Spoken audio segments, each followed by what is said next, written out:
Alright, welcome to episode 64A of More Geek Than Gay. You'll notice there was no 63B. Things just got out of hand with us, so hey, what you gonna do? But it's time for us to get started because we got a lot of stuff to cover in a very little amount of time. So cue music. There's no need to fear. Underdog is here.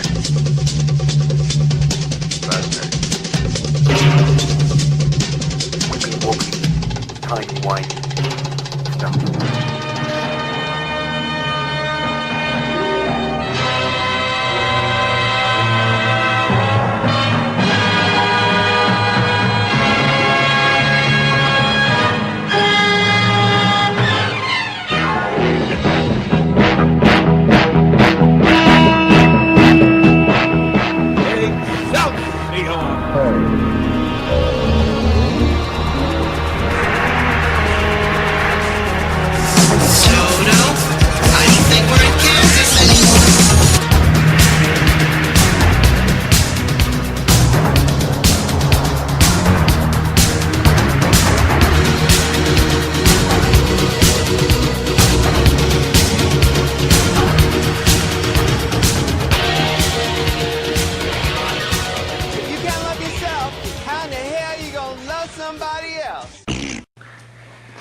Welcome to More Geek Than Gay. I'm Joseph. And I'm Edward. And this is Junior. She was showing her belly to everybody apparently because she just got fixed. Yes, and so she's not happy with us. Well, especially me. She won't even come around me anymore. Yes, she is not a happy little kitty. She's a sore little kitty. So, and there she goes. Yeah. But, so, hi. That was our week. You noticed that there wasn't a second podcast for last week. The weekend just got really busy. Everything got away from us, so the B podcast did not occur. Yes. Well, look, she's coming back. Let's see if how long she stays. She wants to show it, say hi to everybody. She wants to show everybody how we made her go through something horrible. And yeah. Look at this! Look what they did to me! She's basically calling. Look what they let people do to me. I know. She's basically telling on us, in other words. Yes. Hey, where'd they go? Oh, there they are. Oh, Edward has notes, but of course he left them off to the side. When I was setting up the camera, yeah. So, you got anything you want to say about your week? I'm just watching to see if Junior's going to take something down. Junior. Okay, now you can't see us at all because there's Junior. All Junior all the time. All right. Oh, hey, here comes Lurky. Lurky boy. Not that you can tell. Yeah. Because you got Junior in the way. Junior. Okay. Then again, those of you who are listening to the podcast only, well, you're completely missing Junior just like taking over this podcast because or you're not missing anything because you're not seeing any of this. You're just listening to us say, "Hey, look, there's a cat in the camera." Junior. She really is. She is. She's, yeah. Yeah, I'm gonna have to. All right, we're moving Junior. Hi, just gonna move you a little. Yeah. Hey, look, there's another cat for you to hang out with. Let's see if that cat wants you to. He doesn't. All right, let's see how this goes. See how long it takes for her Junior to get in the way again. All right, let's see. Weekend. There goes Lurky. Nothing really happened. I can't think of anything. I mean, nothing out of the ordinary. I mean, no, nothing. Oh, okay. I have nothing to report. I have stuff to report that's going to happen, but I have nothing to report for my week. Joshua Tree. The Dart League, just working on the 25th anniversary banquet. Okay. Which is coming up on June 17th. Work. I didn't go in the office today because I have 2 articles that I really, really need to finish because I am not going to be able to do anything next week. Because? We'll talk to that in a bit. I'm sure that's on your notes. It's not. Yeah, you didn't put that on the notes? I didn't. Whoa. Surprise, surprise. Yeah. So that's my week. Yeah. And then Jeannie will talk about later because, hey, that's what we do. Yeah, apparently this is also possibly subtitled the Jeannie Koch podcast. But, hey, she's one of my jobs. It's not, that's true. For me, it was basically just schoolwork over the weekend. Most likely failed a class. I've never worked so hard to fail a class that I knew what the subject was I knew how to do everything perfectly fine, and yet I still was working immensely hard to do the work in a class that I knew I was going to fail. Never have I worked so hard to fail a class. It's amazing. So, but that's pretty much that was my news. I still haven't gotten the grade back on that. But the class is done? The class is done, yeah. I've already moved on to my next class, which somewhat presupposes the passing of this class, which I'm really interested in what's going to happen when my F gets posted for the previous class, if I'm going to still be in this class, or if they're going to yank me and have me retake the other class. Which means, yeah. Yeah, but that's for us to find out. Yay! The joys of finishing up school. But that's pretty much my week up until now. Okay. So, what have you got? Because I've got a list. Well, then work on your list. Okay. Well, let's see. Oh, I do have another thing that happened, and that's on Tuesday. And I'm just sharing this with you because this is still my life. At work, I get to experience a very interesting thing. I get to experience what I refer to as the noise. Oh, yeah. And this is where you guys get to experience the noise. Oh, you recorded and you're going to put it on here?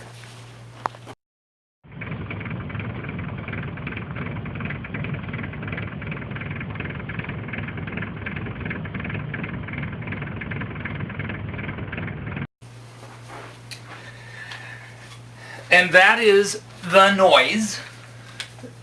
Except for that's a very quiet and calm version of the noise. And it rattles my desk, and it happens the entire time I'm at work. Just on Tuesday. It happened yesterday too. It was a little bit more controlled yesterday. It didn't rattle my desk as much.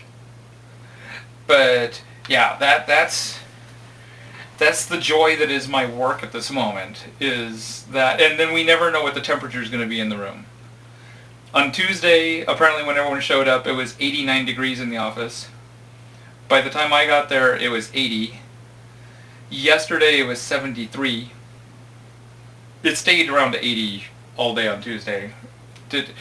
They cannot figure out what they're doing with it, because that's the air conditioning unit that you're hearing as the noise. Just rattling the walls until eventually the building falls down. Oh, and we keep on smelling smoke. It smells like something electrical burning. And the fire alarms went off twice on Tuesday. We just have all our stuff sitting near us, ready to gather it and then run to the parking lot and watch the goddamn building burn. You don't run, you walk. You're not Chandler Riggs. We plan on tackling everybody and getting out of the way. So you want to be Chandler Riggs? Sure. Who's Chandler Riggs? What happened at Phoneix ComiCon last year? I don't know who Chandler Riggs is. I mean, I know what happened. Walking Dead. Yes. Is that the kid? Oh, okay. What did he do? For once, he ran. Stupid kid. They need to just write his character out of the gosh darn show. Tired of them not knowing where he's at. But that's a whole other issue. I even told my boss that we're all packed up and ready to just walk out to just leave the building and let the building burn the moment that those fire alarms go off. Because she's all, well, we'll call 911. I'm like, you can call 911. We're just going to watch it burn. So, yeah, that's that. You see, that was the first thing on my thing. The noise. Yeah. Also, it's been announced who's going to play Daredevil on the Netflix Marvel series. And that's going to Charlie Day. Who's Charlie Day? Oh, I was really Excuse hoping me. you had an answer for that. I have no idea. Because he's been in a couple different shows. I didn't even and know about this, so how am I supposed to do research? Well, I thought maybe you'd know, maybe the name of the actor would ring a bell with you. No. Oh, okay. Yeah, he's been in stuff. I can't remember what the stuff is. But we have a name now for it, so they're definitely still going they were forward. doing a Daredevil thing. Oh yeah, they're doing, okay. But it's yeah. Netflix, so it's not like it's real. It's going to be part of the whole thing, of the whole Marvel thing. Yeah, but it's Netflix, so it's not like it's real. Okay. They're not even on cable. I understand. They're internet only. I understand. The talk is that they're going to introduce things on the Netflix series that we will possibly be seeing in the movies. So. Well, we don't watch the movies anymore. Yeah. Okay. Well, 2 movies have gone and we didn't see of the Marvel series. Well, one was Thor and the other one was Captain America. It's not We like didn't see it. Yeah, it's not like We don't those own it are on DVD. Well, I don't think either one's available on DVD yet. Yeah, they are. The Captain America one isn't. Yeah, it is. It is? Mhm. Oh, well, it's still Thor and Captain America. But yet you're 2 of the very least popular. But yet you're excited about Daredevil? Daredevil's worse.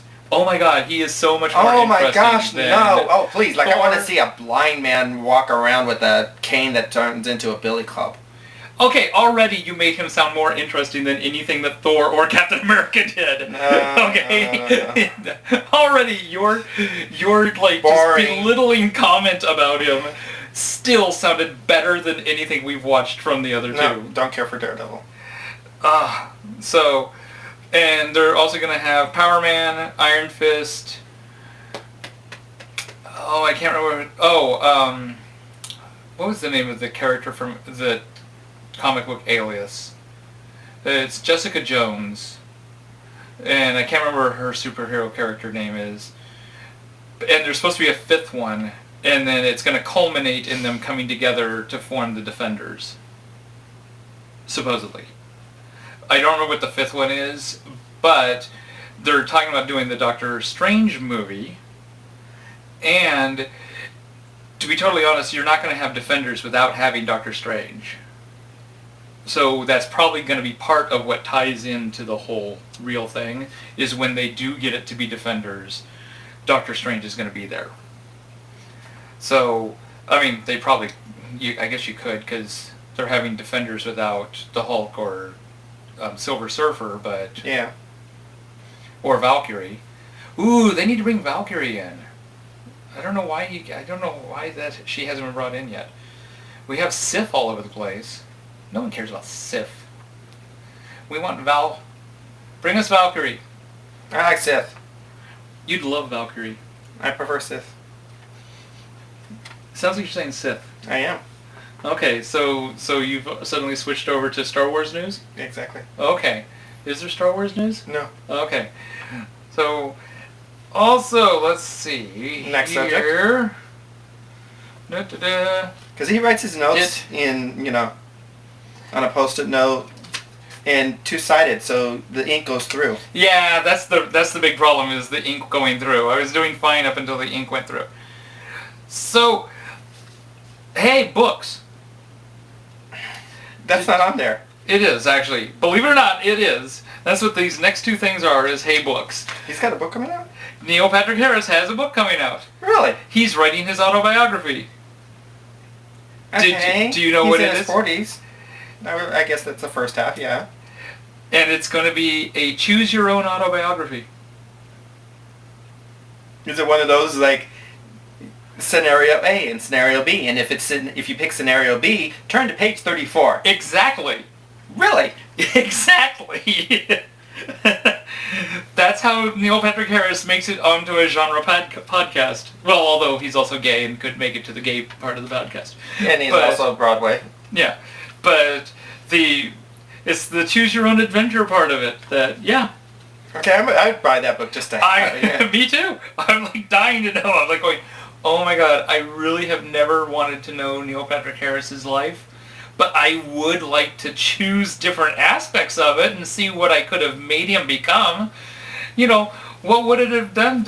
What choices could I have made to make it to where after Doogie Howser, he ends up like just on the streets giving handies for like blow. No.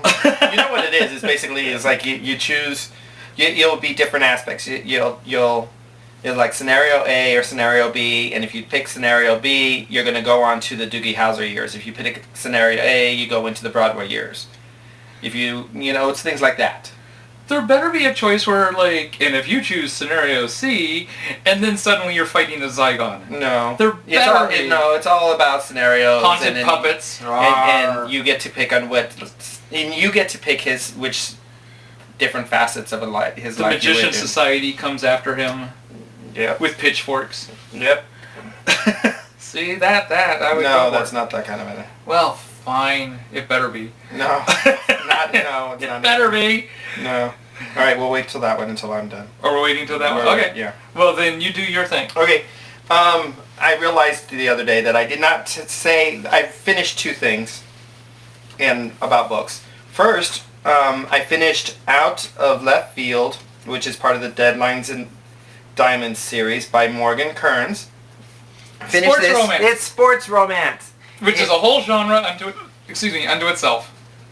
And then it's basically about Xavier. Cugat. What? Xavier Cugat. Okay, whatever. From the Las Vegas Rockets, I believe. It's Rockets. I think it's the Rockets, yeah. Yeah, Las Vegas Rockets. I met Morgan back in the late summer, early fall, and she gave me this book. Thank you, Morgan, because she was curious about it. I liked the book. It is a romance.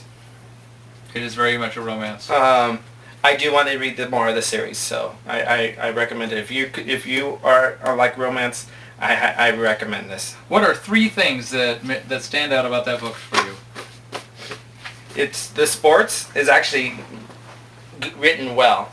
Okay. So, me being a sports person, I really liked it. What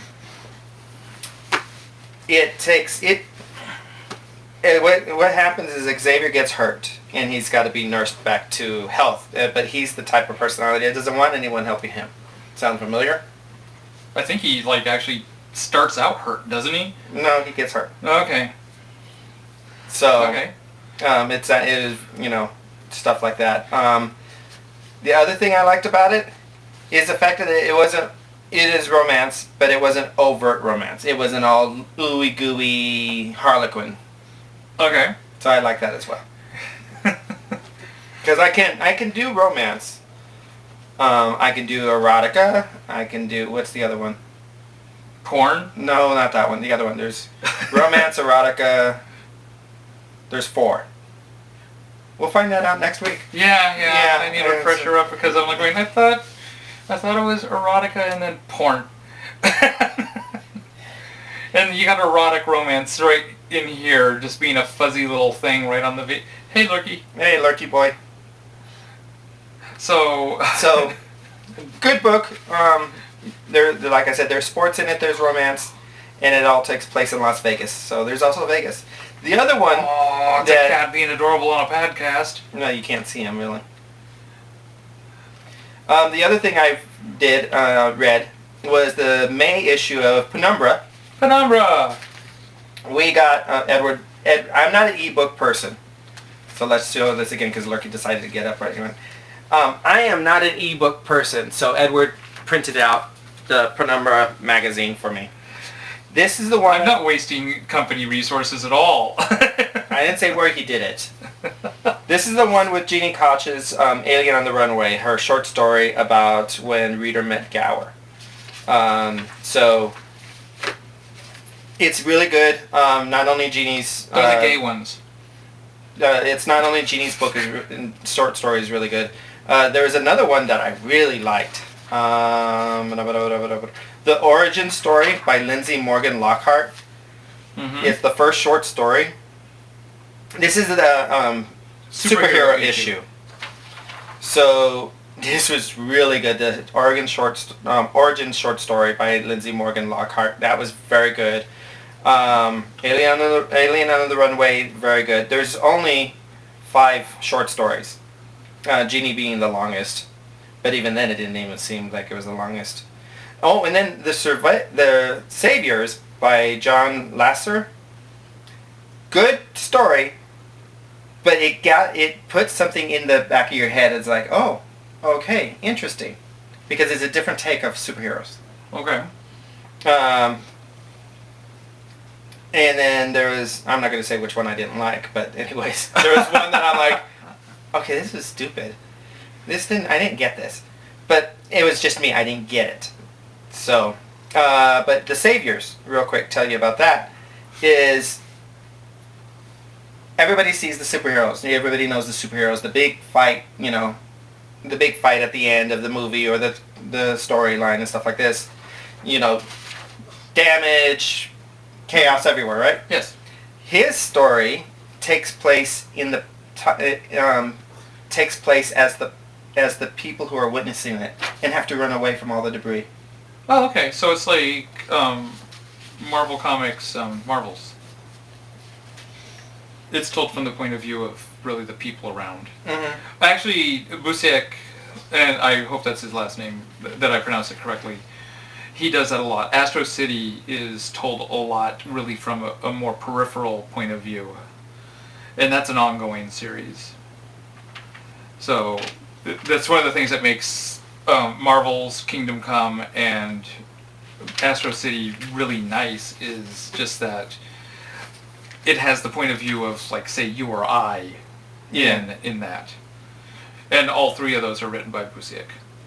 But I thought I never read that stuff, so I thought it was an interesting take on it. Oh, it's still an interesting take. So, sign up for the Penumbra before the next issue comes out, because if you do right now and put it in and get a year subscription for half off the price, if you put Jeannie Koch 2014, GINIKOCH 2014, you get half off the subscription. Half off. You get a discount. You get a discount. You get half off. So I think it's like, what, 24? I think something, I don't remember. Yeah, anyways, you get a discount. Get this. I highly recommend it. Like I said, 3 out of the 5 short stories in this, I really highly recommend it. Penumbra, May 2014, the superhero issue. So those are my 2 books. Oh, and I think I mentioned, I don't know if I mentioned prior, but I'm going to mention one more time. I can't read anyone else's stuff because, as Jeannie's put down in LA and Scott Johnson agreed with her, I can no longer read anybody else's stuff until I get caught up on Jeannie's work. So read these. Yes. Because we've gotten more of the Jeannie collection. We got A Cup of Joe by Anita Ensall that I have to read. And then we have the Happy Acres Haunted Hotel for Active Seniors by Jeannie Koch. And then we have the Random Musings from a Funny Girl, or How to Make the Most of a Multiple Personality Disorder by Jeannie Koch. And then we're going to be getting that Exodus thing or whatever. Yeah, Books of Exodi. Yes, and then there's also Love and Rockets, and then there's also something about, like, the Boondock thing. I still have to read Night Beat. And I'm halfway through the Alien series of book number 8. I still haven't read book number 9 that just came out. So I'm not reading anyone else's books for a little while. I'm not even reading comic books right now because I'm under strict orders to read her stuff. Only her stuff. Hey, that interferes. The no comic books rule, that really interferes, man. Did you not realize that? I did not. I thought you were just being lazy. I didn't realize that. Yeah, because my pile of comic books are getting bigger and bigger wherever it went. Yeah. And I was like going, he's never going to read those. We're never going to be able to discuss them. And then Tina Marie Williams, I got her revised version of the book I had read before, which I want to say was Dead Winter, I think is what it's called. Now it's called the Undead Winter and the Apocalypse. And so I haven't had a chance to really get to it yet, but I got one of the issues, or one of the copies fresh off the press somewhat. I think this is like one of the things I got at Leprechaun because she had them available. And now I can, look at the Lurky Runaway. And the She-Hulk Diaries by Marta Acosta. And it's the She-Hulk Diaries. She's a slut, you know. She's don't even get me started on that. Don't get me we can.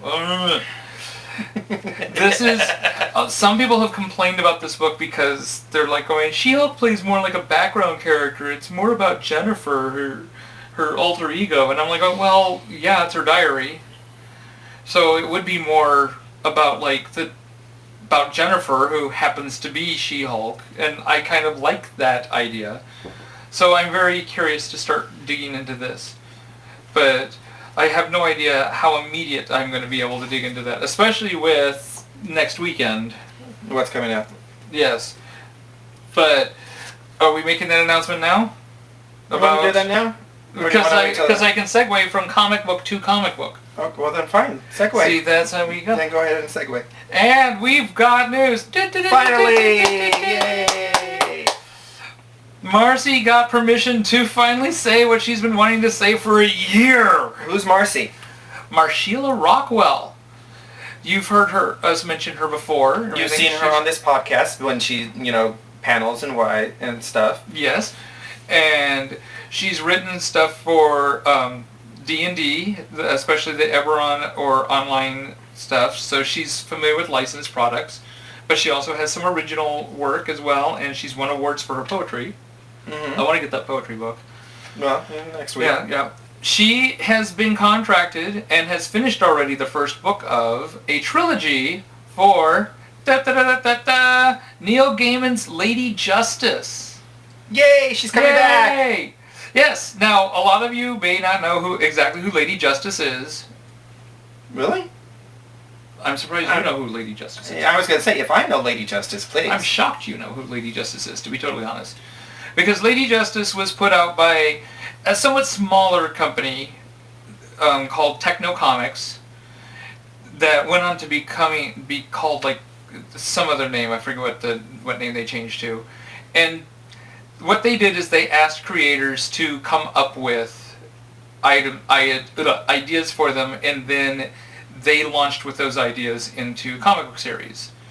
Leonard Nimoy, he did Primortals, which has spun out a couple books already. From the Asimov, not Legacy, Asimov, the people who survive and take care of the estate, Asimov estate, they got iBots. From Mickey Spillane, they got Mike Danger, which I really liked Mike Danger. Roddenberry's estate, they got Lost Universe and Xander. And then from Neil Gaiman, they got a buttload of stuff. They got Mr. Hero, Technophage, they've got Wheel of Worlds, and Lady Justice. Lady Justice was actually my favorite of all of them. I did enjoy Mr. Hero also, who was kind of a steampunky robot in modern times. Lady Justice is basically the embodiment of justice that will take form over women in times of need. Because I don't think it ever took a man's form. No, it never took a man's form. And these characters, the Neil Gaiman ones, have actually lain unused for a long time. The iBots was picked up and used a couple times. Like I said, Primortals, after the company fell, they spun out a couple novels based on those. But this is the first time I believe the Neil Gaiman properties have come out, and it's great to see that Lady Justice is one of the first ones. I got the impression from Marcy that there may be another property that's being spun out also from the Techno Comics, but I don't know what it is. I don't know if she knows what it is. I don't know. In other words, she's not involved. Right. So, we still don't have a title for it. We still don't have a release date for it. The only thing I know is that it's probably going to be an ebook first and then hardback. or paperback, the solid. Graphic novel. Yeah. But that's So she's not going to have it next week. She's not going to have it next week. Oh, that's a bummer. I was hoping she would have it next week. The best she could have next week would be, hey, go onto Amazon and get it. If for some reason they released it that quickly as an ebook. But she shouldn't have any hard copies yet. So, yeah, Marcy. Congratulations, Marcy. And we're going to get her on here and we're going to talk about this. Yes. And I've already talked to Mike and we're hooking you up, baby. Oh, so you did talk to Mike already? Mm-hmm. Mike's excited about it as well. Mike of Samurai Comics. I think one of the big comic book companies or sellers here in Phoenix. They have 3 locations. And I got him all primed. We're trying to figure out what can be done when there is no product at this moment. Yes. Yeah, that's the only problem. Because he was like, oh, we could do, I'd be more than happy to do a signing. I go, well, there's nothing to sign at the moment. So, let's see what happens. But that's books. That's our books. Okay, so do you want to talk about what she's going to be at next week that we won't have hard copies for? Do we want to talk about that? What else? I figured we'd ended it with that. What else do you have? Well, okay, then D&D 5th edition is coming out soon. I mentioned that in the tail end of the last podcast. Yes, I know. Marcy, look at this. It actually incidentally segued. Marcy actually shared with me something that I was not aware of because I don't hang out on the Wizards of the Coast website that much, to be totally. And she works with them, so she's familiar with the website. There is going to be a free download of the rules for Dungeons & Dragons 5th edition. Okay. It's going to be basic. They keep on calling it basic. Basic for people who have a history with Dungeons & Dragons means something different than what it means by basic here. It's basic has a very specific meaning for people who remember back with TSR. So this is going to be like an intro pack. It's going to have a couple races, it's going to have a couple classes, but it'll have the rules laid out and all that. So you can download it as a PDF, give it a try, and see what you think of it before you shell out your money on the player's handbook.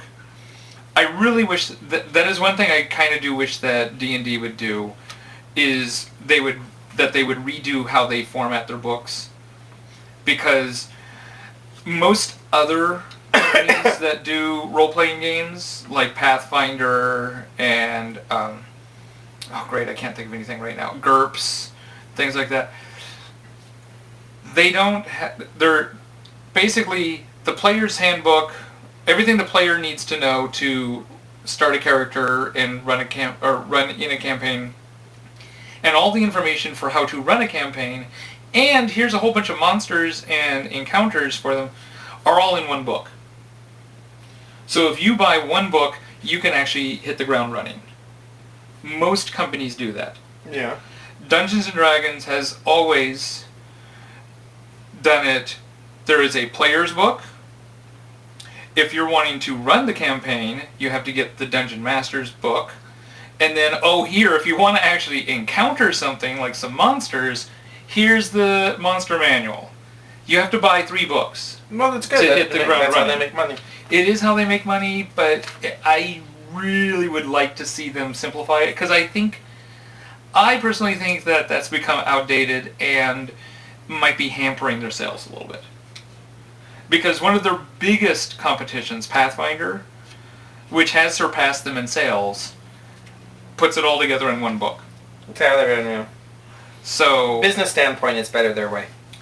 I don't know. Business standpoint, Pathfinder is making money hand over fist. So, but it does work, and it is traditional. It is what we who are familiar with Dungeons & Dragons are used to.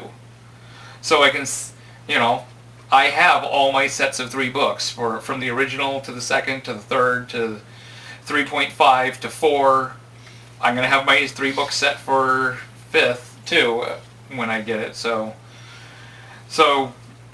look for that when it comes out. I believe we figured out that it may be being available for download sometime in I think it was July. But because there's no date given for when the download will be available. So keep your eyes out for it. Yes.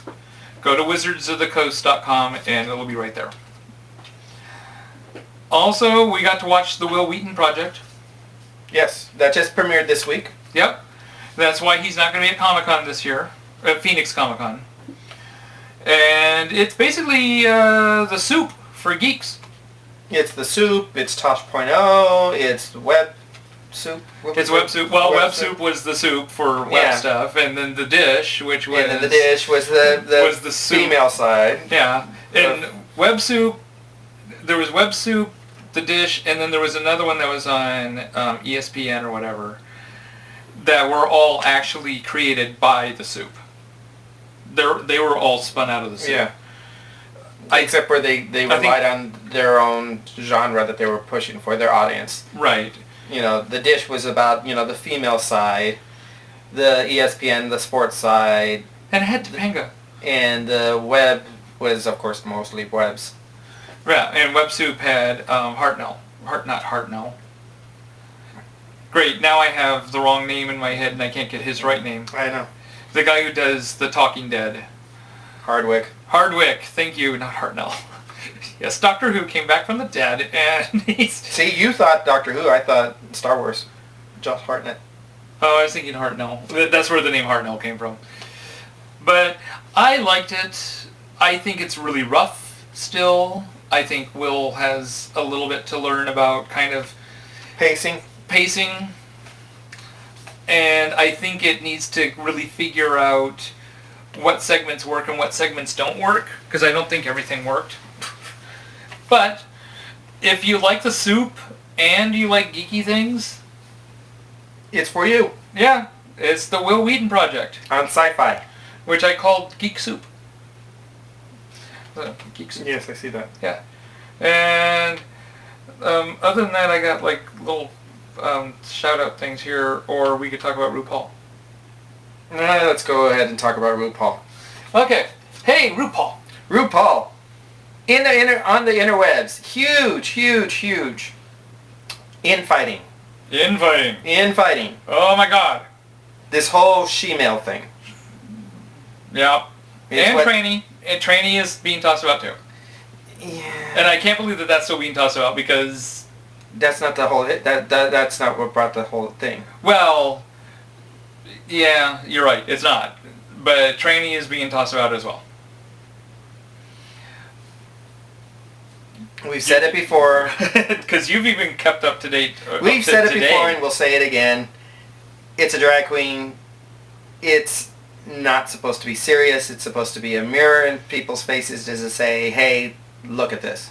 They're men in dresses. They don't take themselves serious. If you take yourself serious and you want to look fishy and want to pass, then that makes you a female impersonator or a transgender person. Right. There is a difference. Drag queens fall into the category. For me, good drag queen falls into the category. Lurky's got crazy. Lurky does have the crazies. All of a sudden, bam. Right on camera. Yeah. For me, a good professional drag queen falls into the same type of category as a satirist. And therefore, if you're taking the words that they say verbatim, you're missing the point. Okay, I know that there's a whole bunch of, like, it's drag, it's not serious, but there is something serious that goes on here with what they're doing. But don't take the words verbatim. That's not the point. Okay, it's supposed to be a slap in the face. It's supposed to be... They're the ones that are allowed to make the commentary about the world. So there's three big things going on right now. RuPaul, of course. Logo. And Carmen Carrera. Those are the three camps, so to speak. Yes. RuPaul saying it's drag, not serious. It's not supposed to be taken serious. Get over it. If my favorite quote was, if you're upset by what I say, then you got bigger problems than that. Logo saying we are not going to be using she-male. we would like to be sensitive to everybody, and we will make sure that we are not ostracizing or whatever part of our audience. Yes. Carmen Carrera is saying, this is offensive. You need to stop this now. And that transsexuals have been fighting for a long time, that regardless of what the words mean in the drag community, outside the drag community, they're used as words of hatred. I think that's a bit of a stretch. I do see, I will give Carmen this. I do get, like in that one female or she-male thing. That was kind of like... There is a lot of people who are trans who, you know what, a big deal is being made whether or not they pass. It's not whether they pass, it's what they identify as and what they are. Okay? And therefore, female or she-male really kind of ran straight into the face of that struggle that a lot of trans people have to fight every day, of whether they're passing or not. I mean, Carmen gets to pass, but there's a whole bunch of others that, like, that's a dude in a dress. No, she is not a dude in a dress. So I do understand. I'm not 100% against you here, Carmen. I get what you're trying to say, but you're missing the bigger message, and that is, that's not what Ru is saying. And trans and she-male, the transsexual or transgender thing, drag queens actually fall into that category in the big arc. According to GLAAD. Which is one of the people who are coming against, who are trying to side against RuPaul. Yes. Okay? They fall into this. And it is a term that has been used, she-male, tranny, all that has been used in the drag community basically from the very beginning. When those words first came out, they were used in the community, not disparagingly. Now it's being taken in with the transgender community. The words basically have two meanings. And I have never ran into someone who is using the term she-male in a derogatory way. Right. So, and I know a lot of people. I've met a lot of people. I know that it probably has been. I'm sure that people have heard the same thing, you know, when they're being beaten up, they've heard it. But when they're being beaten up, they probably heard other words too, and we're not talking about getting rid of those words. RuPaul using those words is not a slam. Well, aside from that one contest, the whole "you got she-male" is MAIL. Yes. It's a whole AOL. It's a whole AOL "you got mail" thing. Right. So, you know, for Logo to say they're even taking that out is basically, you know, caving in. And RuPaul has stated, which I love, is the fact that, you know, here Logo's trying to do this stuff, and she basically has stated that she's the one who makes sure that the lights stay on. Because without RuPaul, Logo would not be anything. Yeah. They're aside from RuPaul, they have no original shows. All their shows are nothing but gay-centric movies or past sitcoms. Yeah. And this is an interesting line that Logo is playing here. Now, I feel a little bit for Logo because the moment that RuPaul said, as long as I'm paying their bills, they're not distancing themselves from me, that put Logo in a tight spot because you don't really want your employees to be basically touting themselves as the boss. But also, Logo, I remember when RuPaul's Drag Race first came on the air. That came at the same time that you guys had decided that an LGBT programming schedule was not going to work. And you decided that you were going to branch out into other things. Those things failed horribly. It wasn't LGBT that was bad, it was the fact that you guys couldn't put together a good program. RuPaul's working with Worlds of Wonder, and they put together a good program, That program saved your asses, and now you're talking about embracing LGBT and how you want to be... Well, really, at the same time that you guys... it's nice that you're embracing the LGBT community now and you want to be supportive and not ostracize anyone, when RuPaul started, you were willing to just give that up. I understand it's a business, but don't just say things. That annoys me. Bianca Del Rio has stepped in a little bit. Well, most of the drag queens, most of the past drag race contestants have said things. Yes. Ru does have some supporters in the trans community. Some big names in the trans community. Bianca pointed out that no one would know who Carmen was if it wasn't for RuPaul. And I'm willing to ignore the fact that she heard that you've got she-mail while she was on there. She may not have been fully aware of what she wanted to do. She probably wasn't part of the trans community at that point, and therefore she wasn't trans then. Right, and therefore she wasn't hearing the things that some of the people that she's been talking to lately have said about those words. I'm willing to give her that, okay? Whether I agree with her or disagree with her, she can change her opinion from the point of time that she was on the show. But don't be an idiot and say that Ru is not the one paying your bills. Ru is the one that's paying your bills, okay?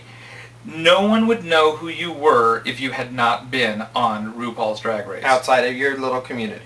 Right. Not outside of your community. I get that you got like a big modeling contract that came up and all this, and Ru did not find those jobs for you, and but you wouldn't have gotten any of that crap if you hadn't have been on Ru's show. Ru opened those doors. Ru is still partially paying for your existence. Don't bite that hand that feeds you. Because really, I think it wouldn't take much to make this an ugly thing that could start taking everything away from you too. Especially given the fact that you have a TV show coming up on a sister network to the same broadcast family as Logo on VH1. So, stop trying to bite the hand that feeds you. What's your thoughts? That's our RuPaul. Okay. And we're with you, Ru. We're with you, Ru. We're with Ru. And if you happen to jump ship and leave Logo and go to another network, we're right there following you. Bravo's gay whether they admit it or not. Okay, just letting you know, Ru. Okay? You give Bravo a six-pack, and they'll, yeah. Okay. Bravo is the only network that had, and mind you, it was just one season because it was horrible, but they did have a gay bachelor dating show. Yeah, Bravo can say it's not gay all at once, but give it a six-pack. You can do whatever you want to it. Yeah. And while I don't mind Logo, but I have, basically Designing Women, Golden Girls, Clue on DVD already, so there's no reason for me to watch that stuff and go on that channel. The only reason why I put on that channel is for RuPaul's Drag Race. Yeah, Logo, it's time for you to actually start getting some original programming again. Yeah. I miss the Big Gay Sketch Show. That had some good stuff. I miss Rick and Steve. Yeah, Rick and Steve was, yeah. But stay away from the A-list. Ugh. So, I believe we've covered my list. We covered your list, so now we go with the big one. What we've been alluding to all this podcast. Allude. Next week, you're going to only get one podcast. I can already tell you that now. It'll happen about Tuesday. I'm pretty sure we'll have to do it on Tuesday. Probably. Because starting 1 week from today, Phoneix ComiCon, June 5th through June 8th. It's here. It's time. Yay! All hell's going to break loose. Yes, I'm still waiting to find out exactly what panels I'm moderating. I've got a tentative list, which they said don't even bother researching it because it's going to change. Which, thank God, because it is some of the weirdest most diverse things I have ever seen. And not saying that there's anything wrong with diversity at a convention. No, that's great. It's, if you're a moderator, I'm all over the place with what I'm supposed to be trying to figure out what to moderate. As I was telling Joseph, I think one of the panels that I currently set up for is even a cooking panel. Where are all my writers? Cooking for Geeks. That's what it is. So far, well, next week I'll tell you the list, but so far as I can tell, Jeannie has 5 panels. I will be at Jeannie's booth saying buy her books, buy her books. That's what I'm going to be doing most of the time. Some big names I don't think we mentioned that just came out the past couple of weeks. Catherine Bach is going to be at Phoneix ComiCon, another big name. Yeah. We mentioned Danny. Daisy Duke. Yeah, we mentioned Danny Glover, didn't we? Yep. And Kelly But he's LeBrock. getting too old for this. Mm-hmm. So that's the big And name. don't that's hate her coming because in. she's beautiful. Yeah, Kelly LeBrock, we mentioned prior. It would be great if I could see these people, but I'll probably see them when they walk by. Yeah. Oh, and currently I'm set up as line mod for Stan Lee. Ooh. So he does have a panel. Yeah, on Sunday. Yeah. Yeah. A lot of people were wondering whether or not he was going to get a panel since he was only there for one day. And I'm like, well, he's Stan Lee. If he wants a panel, he can have a panel. Why would you have Stan Lee there if he's not going to have a panel? Yeah. Even though he can't hear the questions, he's still entertaining and a big draw. The guy still knows how to talk on a microphone. Yes. Or to talk to people. So, I wish I was like moderator, not just line moderator. But at the same time, hey, what you gonna do? I knew I wasn't gonna get to be moderator for that, so. No, you're not that high up. Yeah. So, but, yeah, so that's gonna be 4, and actually we could possibly do 2, because our first one would be on Thursday, right when we'd be launching. There's no way. Okay. I'm working. It's going to be you're looking at about 10 to 12 hour days for me. Okay. Well, if we record it on Wednesday. I'm working. Oh, you're working Wednesday too? Yeah, because we're going to set up on Wednesday. Oh, okay. Setting up is on Wednesday. Well, there you go. Setting up is Wednesday, Thursday's Comic-Con, Friday's Comic-Con, Saturday Comic-Con, Sunday Comic-Con, Monday's passing out and sleeping. Because right now, I told them I'm available for Thursday, and I made sure I'm available for Thursday. I don't have anything set up for Thursday. I'm working. Okay. So that's what I was like going, well, we could do maybe Thursday and then the following, But, yeah. Okay. No. So Phoneix Comic-Con, they mentioned that they might be putting limits on the attendance, but they haven't officially said anything that, hey, we've sold out or anything yet. Right. They're just telling people it might happen, so. Do we have anything else at Phoneix ComiCon? No, that's it. They do have a list of a lot of the different panels and everything available online right now. So if you go to Phoneix ComiCon, you can look and see who all the guests are, what all the panels are. I had to squash a rumor last night of who was showing up because I don't think this is one that's happening, and I'm not going to mention it because I don't want to continue the rumor. Oh, okay. So, yeah, because I'm like, no, I haven't heard anything about that one. That would be weird if that was true. I do want to give quick little podcast shout-outs. You've heard me talk about Patrick with Scream Queens. You want to check that out if you get a chance. He's highly highly entertaining and lovable. And then there's also Scott and Cindy with the Seder Sphere. Again, entertaining and lovable. RuPaul has her podcast with Michelle Visage, which is What's the Tea? That one's actually quite good. It's kind of interesting just hearing them talk back and forth and realizing how California they are. That's another thing. They're so California. RuPaul is from San Diego.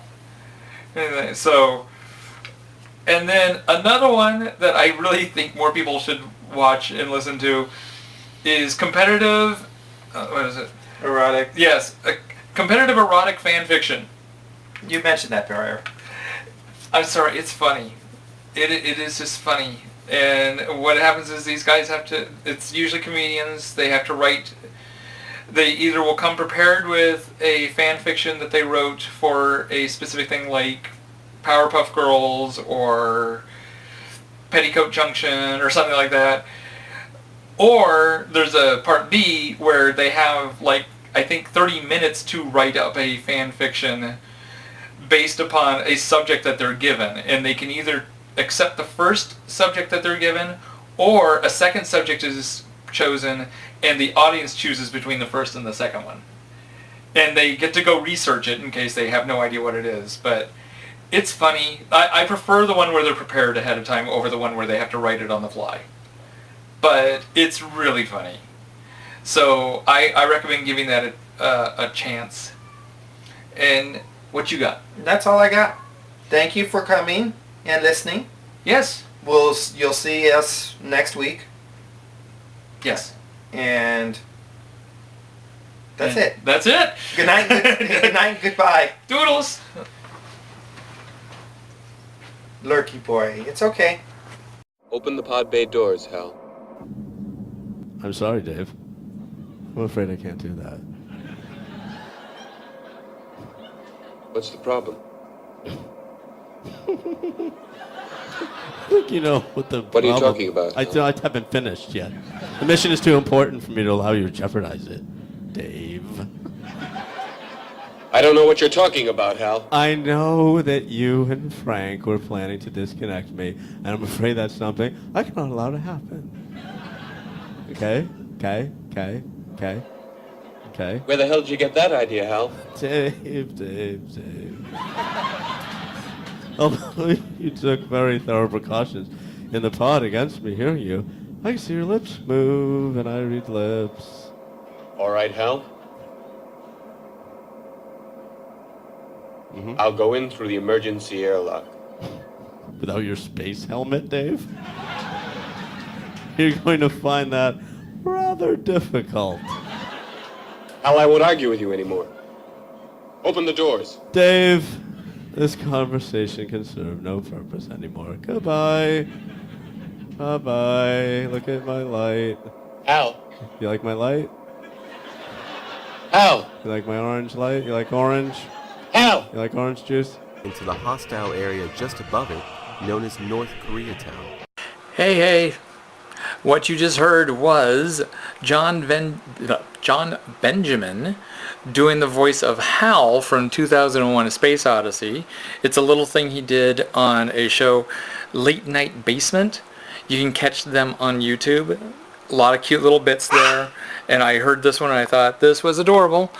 And what you also just heard is our bird Rodney like going, hey, how come you're not talking to me? Don't forget to check out Joshua Tree Feeding Program. They are a program that helps people with HIV and AIDS get food. They also have a sister program that helps people feed their pets so they don't have to choose between feeding themselves and feeding their pets. Their website is www.jtfp.org. All volunteer organization, nonprofit, so any assistance would be greatly appreciated. And don't forget Compete Magazine. They are a GLBT-focused sports magazine. Joseph works for them. Go ahead and check them out. I have a link here, so check them out as well. Next week, you may notice a little change in the sound and video quality because I'm going to start playing around a little bit with the sound and video. See what I can do to kind of make this a whole lot smoother process. So we'll see what's going on there. You may see us jump right back to this because so far the cheapest process has been the simplest and most effective. So, giving you that heads up, now it is time for comic book story time. And for this week's comic book story time, we've got the Sensational Sentinels from Peter Cannon Thunderbolt, originally published with Charlton Comics, but this is a version from Modern Comics. Ooh, Modern Comics. And this is the backup feature in it. It is the Sensational Sentinels into the lair of the Mindbender. And we are being reintroduced to our lovely Sentinels, Helio, who's able to fly, and Mentalia, who's able to do telekinesis and tele-read mind stuff, and Brute, who's strong. Helio has a belt that makes him fly. Mentalia has like a crown thing that she uses for her mind powers. And Brute has 2 gloves that make him strong. Roar.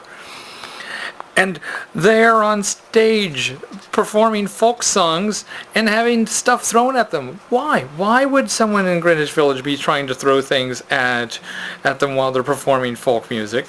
Who knows? Let's find out. Shall we? Yes. Now, the scene starts with Sergeant Steele of the CIA coming to give them their new mission. And he's acting all weird. He's like going, yeah, you're going to come with me, and if you guys have an issue with that, I got a bullet here for you. And Brute's like going, okay, but that doesn't sound right. Since when has the CIA threatened to shoot people just because they're not... When has that been given a permission? Which I'm like thinking, it's the CIA. It's probably always been there. Let's be honest. But in comic book terms, you know, okay, probably not. But in real life, well, you know. So they follow Sarge Steele to the alley or whatever where he's at. And that's when they confront him. They're like going, you're not acting like Sarge Steele. No, you're not. Who's Sarge Steele? Because one of them got hit on the head. Helio got hit on the head, and he's still like not really certain why they're dressed all funny. But Mentalia like does her little mental thing, and she's all, no, wait, oh yeah, he is being controlled. Yeah, let me strain a little bit more and I can, oh yeah, I've got him out of control. He's passed out, but at least he's not being mind controlled anymore. And Brute's all like going, alright, this is good.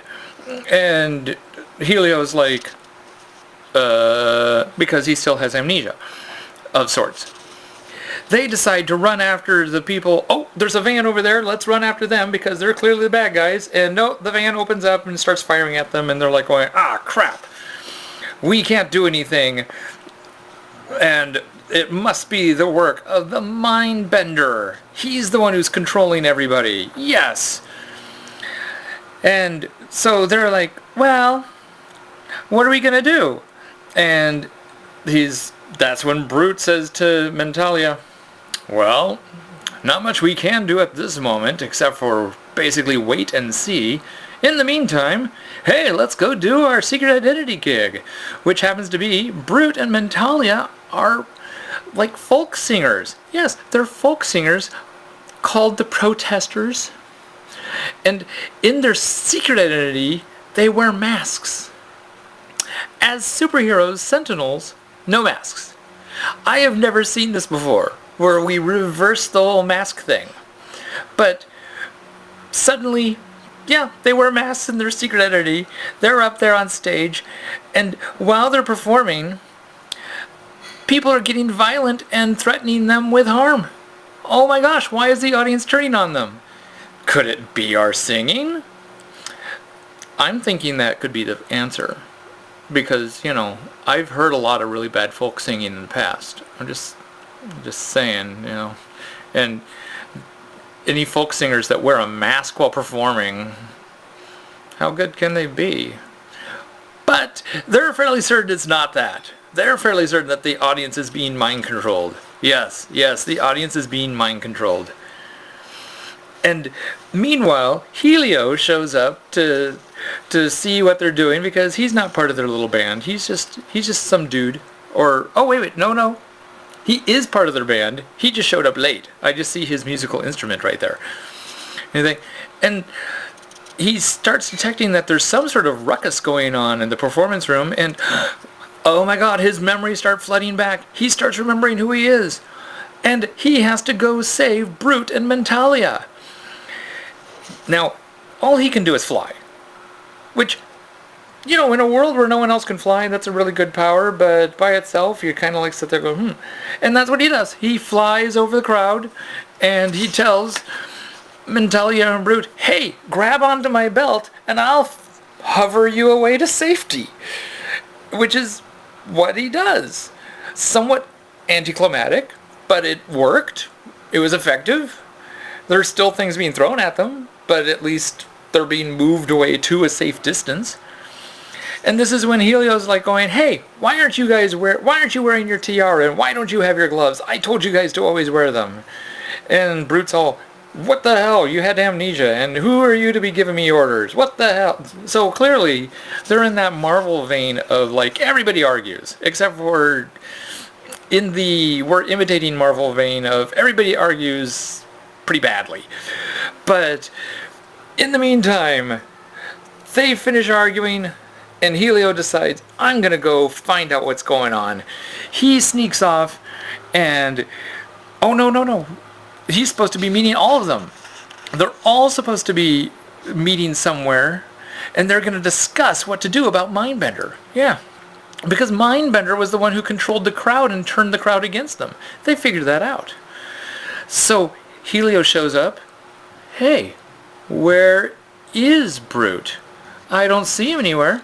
Brute? And suddenly he hears Brute's voice in the background. Yeah, it's me. I'm here. Oh, why are all the lights turned out?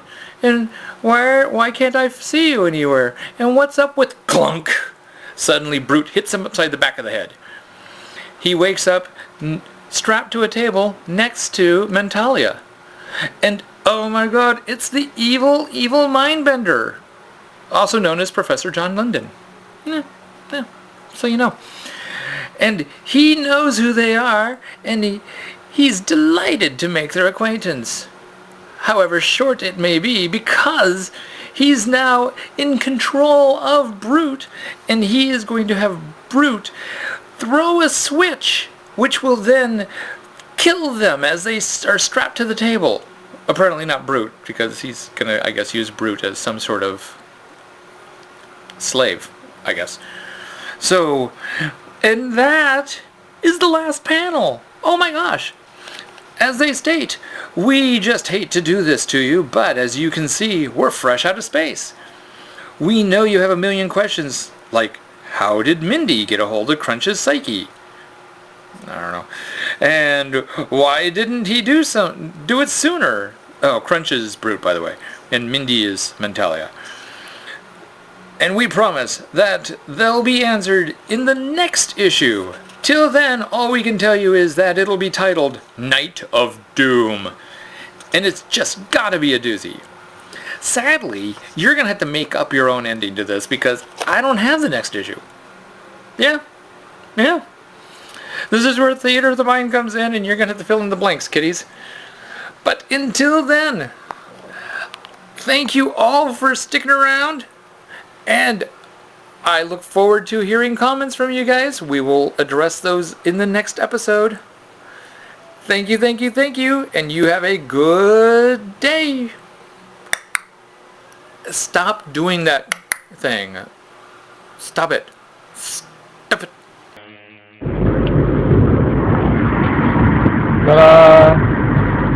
6:30 in the morning. Joseph's driving. And we're taking Junior to go get spayed. Junior's in the box. And, amazing driver.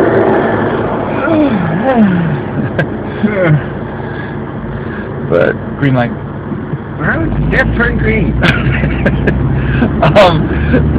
This is not a good time of the morning for especially me. Joseph will be like fully awake in like maybe another 5 minutes. But hey, what you gonna do? Junior's actually traveling very well. She is not freaking out for the most part, or not, freaking out in cat terms. She's just kind of looking around, periodically making weird little noises.